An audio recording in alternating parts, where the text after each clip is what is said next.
একটা সরলরেখা আঁকাই দিলাম, তোমরা আঁকাই দিবা। দুই বিন্দুকে অ্যাড করে তুমি একটা কি আঁকাই দিলা, সরল রেখা আঁকাই দিলা।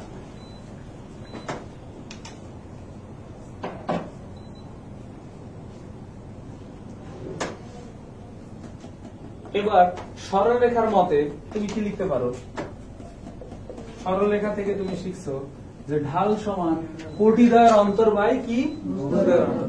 তো আমাকে এ বলতে হবে এটা কি ভুজ, এটা কি এটা ভুজ, এটা কি, তাহলে কোটিদ্বয়ের অন্তর, ওই যে কোটিদ্বয়ের অন্তর F of x plus H বিয়োগ আর একটা কোটি কত এফ অফ এক্স, কোটিদ্বয়ের অন্তর বাই কি বলতো ভুজদ্বয়ের অন্তর। ওই ভুজটা কত এক্স প্লাস এইচ আর এই ভুজটা এক্স। এটা কার মতে লিখলা, সরলরেখার মতে। সরলরেখা থেকে তোমরা কিন্তু এটা শিখছো, সরলরেখাতে শিখো না, এটা শিখছো। এখন একটু খেয়াল করে দেখি তো, এই এক্স কি কাটা, তাহলে নিচে থাকছে এইচ, উপরে থাকছে x plus H minus F of x, থাকে কিনা, থাকে।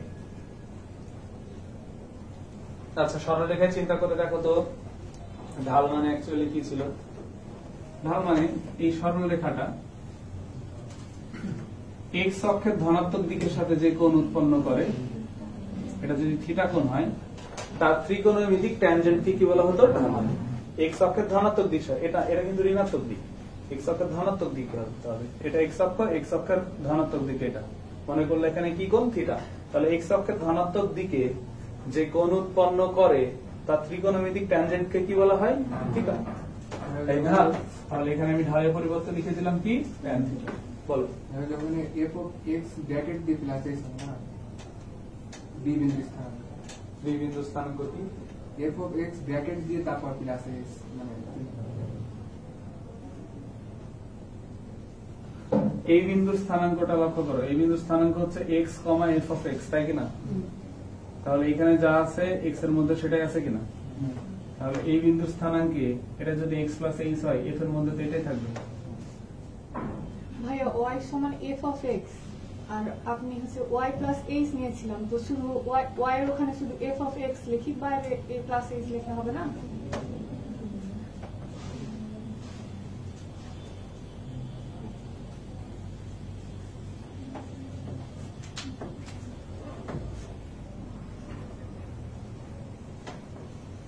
আচ্ছা এটা একটা ফাংশন যেটা হচ্ছে y সমান f of x, ঠিক আছে। আচ্ছা এই বিন্দুতে আমি একটা লম্ব আঁকলাম,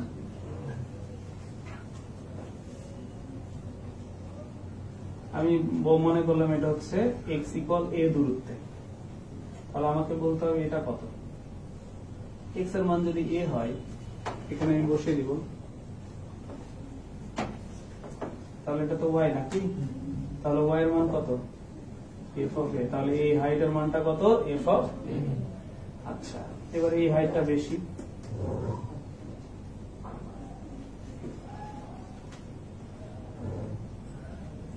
এই বিন্দুতে আমি একটা লম্ব আঁকলাম। আচ্ছা তাহলে মনে করলাম এতটুকু হচ্ছে এইটুকু দূরত্ব ধরলাম এইচ, তাহলে এই জায়গায় আসতে তোমার কি পরিমাণ আসতে হলো, x সমান a প্লাস এইচ, তাহলে আমাকে এই হাইটটা লাগবে, তাহলে x এর মান a প্লাস এইচ আমি এই ফাংশনে বসিয়ে দেব, y সমান f of a plus H, তাহলে আমার এই হাইটটা কত f of a plus H, তাই কিনা। আচ্ছা তোমরা যেটা বললা f অফ a প্লাস কত হবে এইচ, জানি না কি ক্যালকুলেশনের কারণে আমাকে বললা। আমি যদি কাউকে জিজ্ঞেস করি যে ভাই বলো তো এইটা হচ্ছে একটা হাইট, যে হাইটটা হচ্ছে এফ অফ কত এক্স, এই হাইটও কি এফ অফ এক্স হওয়া সম্ভব না, কারণ এই হাইটের থেকে এই হাইটটা কি অনেক বড়। যার ছোট্ট একটা প্রমাণ আমি এখানে দিলাম, তোমরা অনেক সময় বুঝতে পারো না আসলে কি করব। আচ্ছা এফ অফ এ দ্বারা আসলে কি বোঝায়, এটা আসলে বোঝায় হাইট বোঝায়, আসবে এগুলো আলোচনা। তোমরা কি ফাংশন অধ্যায় আমার কাছে পড়োনি না, 5 নাম্বার ব্যাস তোমরা শেষের আগেরটা বাসায় বসেছিলাম, ফাংশনের ক্লাস দেওয়া ছিল, চাইলে দেখতেও পারতাম। আচ্ছা, আমার হিসাব বলো, এখানে হাইটটা যদি এফ অফ এ হয়, তাহলে এখানে হাইটটা এফ অফ এ প্লাস এ, এখান থেকে বুঝেছো? বুঝলি না?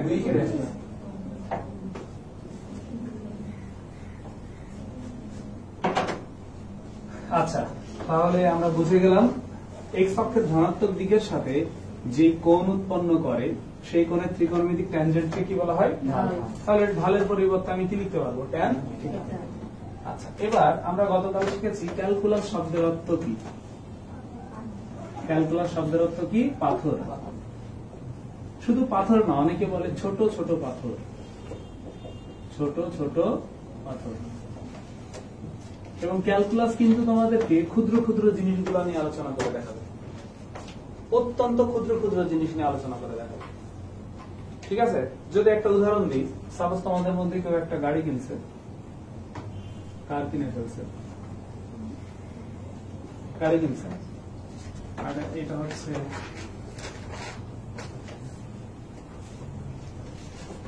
রাজশাহী মেডিকেল। গাড়ি কেনার পরই করোনা হয়ে গেছে, তাহলে তাকে চিকিৎসার জন্য ওখানে নিয়ে যাওয়া হচ্ছে। তো যাওয়ার সময় এখানে লেখা দেখছি সাপোজ হচ্ছে 10 কিলোমিটার। হ্যাঁ, গাড়ি এখান থেকে যাত্রা শুরু করে ওখানে গেল, তাকে টিকা দেওয়ার জন্য নিয়ে গেছে, এবং এই যাত্রার জন্য সময় লাগলো সাপোজ তার 5 মিনিট।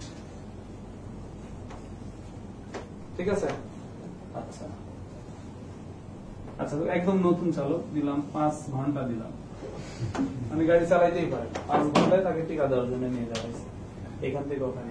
এখন যদি ফিজিক্সকে জিজ্ঞেস করা হয়, ধরেন এমন একটা গাড়ি কিনছে যে গাড়িতে কোনো স্পিডোমিটার নাই, মিটার থাকতে তো দেখা যেত কত বেগে চলছে, স্পিডোমিটার নাই এমন একটা গাড়ি। তো এখন এই যে গাড়ি চালিয়ে ওখানে গেছে, তাকে সাপোজ জিজ্ঞেস করলাম যে কত বেগে চললি একটু বের করতো, আমি গাড়িতে ছিলাম, মানে খুব দ্রুত যাচ্ছে, বুঝতে পারছে 10 কিলোমিটার 5 ঘন্টায় গেছে। তো তখন ও কি করবে? ফিজিক্স এর কাছ থেকে হেল্প নিবে, ভি ইকুয়াল কত লিখবে? এস বাই টি লিখবে। আচ্ছা, এস মানে হচ্ছে তোমার দূরত্ব কত? 10 কিলোমিটার, আর সময় কত লাগছে? 5 ঘন্টা। তাহলে 2 কিলোমিটার পাওয়ার কত হচ্ছে? আওয়ার। তাহলে এটা হচ্ছে তার বেগ, সে আমাকে এটা বলবে। বাট এটা হচ্ছে গড় বেগ। এটা কি? গড় বেগ। কারণ জ্যাম থাকলে গাড়ি থামতে পারে। ঠিক আছে? ধরে নাও যে গাড়ি চালাচ্ছিল, তার একটু বাথরুম লাগছে, সে এখানে থেমে কিছুটা সময় লাগছে, বা কোথাও জ্যাম আছে বা স্পিড ব্রেকার আছে, সেখানে গাড়ি কিন্তু স্লো করতে হয়। তাহলে তার প্রত্যেকটা মুহূর্তের বেগ কিন্তু 2 কিলোমিটার পার আওয়ার ছিল না। তাহলে এটা বের করতে তোমাকে কে সাহায্য করবে? এটা বের করতে সাহায্য করবে অন্তরীকরণ। কিভাবে?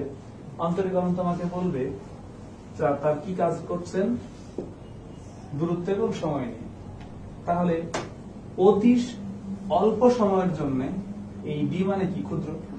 অতি ক্ষুদ্র সময়ের জন্য তার অতি ক্ষুদ্র ডিস্টেন্স অতিক্রম হবে, তাই কিনা? তাহলে অতি ক্ষুদ্র সময়ে তার অতি ক্ষুদ্র ডিস্টেন্স অতিক্রম করলে আমরা যে জিনিসটা পাবো সেটাকে কি বলা হচ্ছে? বেগ। এবং এটা তোমরা ফিজিক্সে শিখেছো। হ্যাঁ, আমরা অন্তরীকরণের সাহায্যে কাজটা করতে পারি। এখন এই জিনিসটার মিনিংটা কি? এই জিনিসটার মিনিং হচ্ছে এক্স্যাক্টলি টোটাল টাইম না, অল্প একটু টাইম। ধরে নাও যে সময় গাড়িটা ব্রেক করবে, ব্রেক করার আগ থেকে ব্রেক করার মুহূর্ত একটু আগ থেকে কতটুকু ছিল? সাপোজ সে বললো যে জাস্ট 2 সেকেন্ড ছিল, আর সে সময় কতটুক দূরত্ব সে অতিক্রম করছে।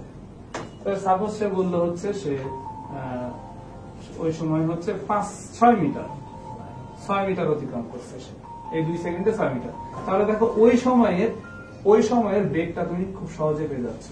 তাহলে ওই সময়ের বেগটা তুমি কি পাবা? 6/2। তাহলে কত পেয়ে যাচ্ছ? 3 মিটার পার সেকেন্ড। একক নিয়ে আমরা টেনশন না করি। তাহলে দেখো অতি ক্ষুদ্র পরিবর্তনের ফলে অতি সময়ের জন্য অতি ক্ষুদ্র যে ডিস্টেন্স অতিক্রম করলো, তার জন্য আমরা বেগটা পাচ্ছি। এবং প্রত্যেকটা মুহূর্তের বেগ কিন্তু এভাবে বের করা সম্ভব, যেটা এই সূত্র দিয়ে বের করা সম্ভব না। এটা তোমাকে জাস্ট একটা গড় ধারণা দিত, গড় বেগ দিত। তাহলে আমরা এই যে ক্যালকুলাসে যে জিনিসটা আলোচনা করবো সেগুলো হচ্ছে অতি ক্ষুদ্র ক্ষুদ্র জিনিস নিয়ে। তাহলে এই যে এইচটা দেখো অনেক বড় হয়ে গেছে, এইচটাকে আমরা এত বড় করবো না, ক্ষুদ্র করার চেষ্টা করবো। তাহলে ক্যালকুলাস মানে কি বলতো, ক্ষুদ্র ক্ষুদ্র জিনিস নিয়ে আলোচনা হবে। হ্যাঁ, আর অন্তরীকরণের মাধ্যমে, যোগাযোগকরণের মাধ্যমে এই ক্ষুদ্র ক্ষুদ্র জিনিসগুলা খুব সূক্ষ্ম ডিটেলস পাওয়া যায়। আচ্ছা, এবার দেখো এই এইচটা অনেক বড় হয়ে গেছে, অনেক বড় না করে এটাকে যদি আমি একটু কাছে নিই, একটু ছোট করলাম, আর একটু কাছে নিলাম, আর একটু কাছে নিলাম, আর একটু কাছে নিলাম, এভাবে কাছে নিতেই আছি, নিতে নিতে একদম এক্স এর কাছে নিয়ে চলে যাচ্ছি। একদম এক্স এর কাছে যখন নিয়ে চলে যাবো, এক্স এর যেই মানটা পাবো সেটা কি খুব বড় না খুবই ছোট? খুবই ছোট। খুবই ছোট জিনিসকে কার কাছাকাছি ধরা যায়? জিরোর কাছাকাছি। তাহলে তোমাকে তখন সেটা ডিফাইন করে দিতে হবে। এইচটা কি করলাম, অত্যন্ত ক্ষুদ্র একটা কিছু ধরলাম। আর অত্যন্ত ক্ষুদ্র কিছু ক্যালকুলেশন করতে তোমার অবশ্যই কার সাহায্য নিতে হবে? লিমিটের। দিয়ে পাশে যা আছে সেটাই লিখে ফেলো।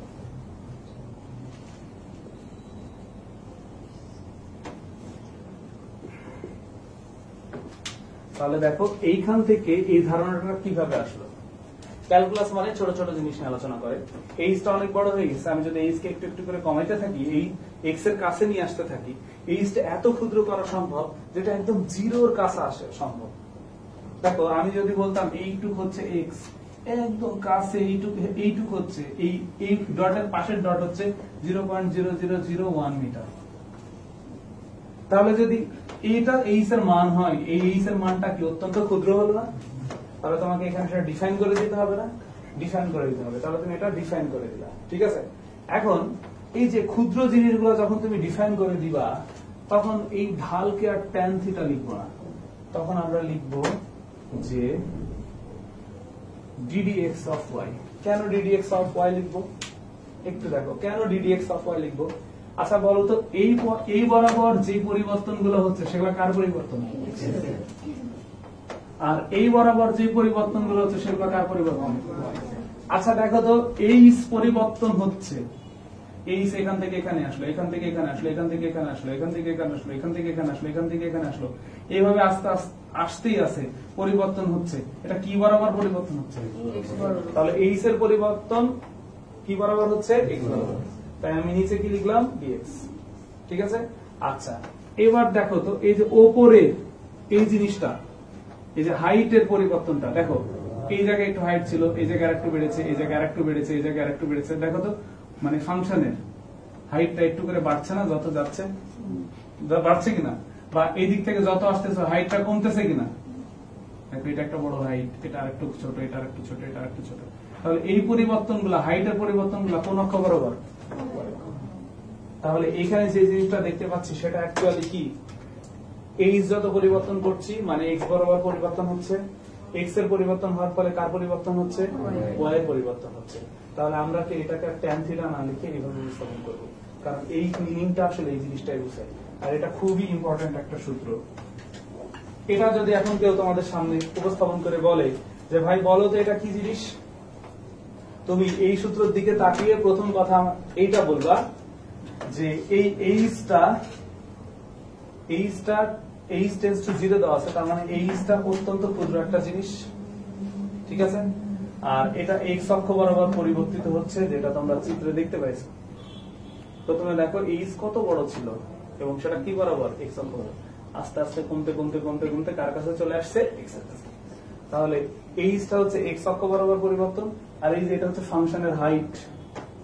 এই যে এই একটা হাইট, এই যে আরেকটা হাইট, আরেকটা হাইট, আরেকটা হাইট, আরেকটা হাইট, এই হাইট গুলোরও কিন্তু দেখো পরিবর্তন হচ্ছে কি হচ্ছে না? দেখো এই হাইটের থেকে এই হাইট বড়, এই হাইটের থেকে এই হাইট বড়। তাহলে এটা কি বরাবর পরিবর্তন হচ্ছে? ওয়াই বরাবর। তার মানে এই জিনিস দ্বারা আসলে কি বোঝায়? এক্স এর পরিবর্তন হওয়ার ফলে ওয়াই এর কি ধরনের পরিবর্তন আসে তার রেজাল্ট, ঠিক আছে। এটা খুবই ইম্পর্টেন্ট একটা ফর্মুলা, খুবই ইম্পর্টেন্ট একটা ফর্মুলা। ফর্মুলাটা একটু লিখি, ddx of y। x এর পরিবর্তনের ফলে y এর কি পরিবর্তন আসে সেটা আমরা এখন দেখব।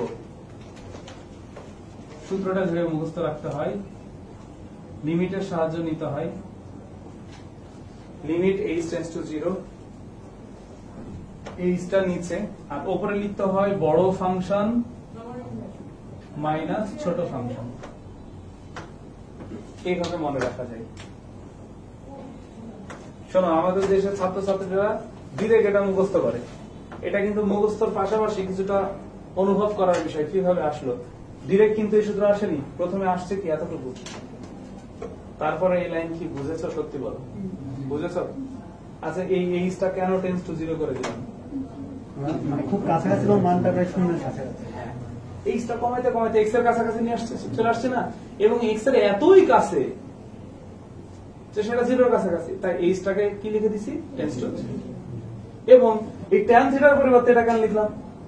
দেখো এইচ এর পরিবর্তন হচ্ছে এক্স বরাবর, আর এই এটা হাইট না, এই যে এফ অফ এক্স একটা height, F of x plus H এটা আরেকটা হাইট, এই হাইটটা কোন বরাবর হচ্ছে? আরে উচ্চতা মানেই তো ওয়াই বরাবর, তাই আমরা এখানে এইটার পরিবর্তে এটা লিখে দিলাম। তার মানে কি আমরা এটা বলতে পারি না এইটা আর এটা পরস্পর সমান? পারি তো? তাহলে এখন থেকে আমরা বলবো ddx of y equal tan theta, এটা ইম্পর্টেন্ট সূত্র, এমসিকিউ আসবে এটার উপর।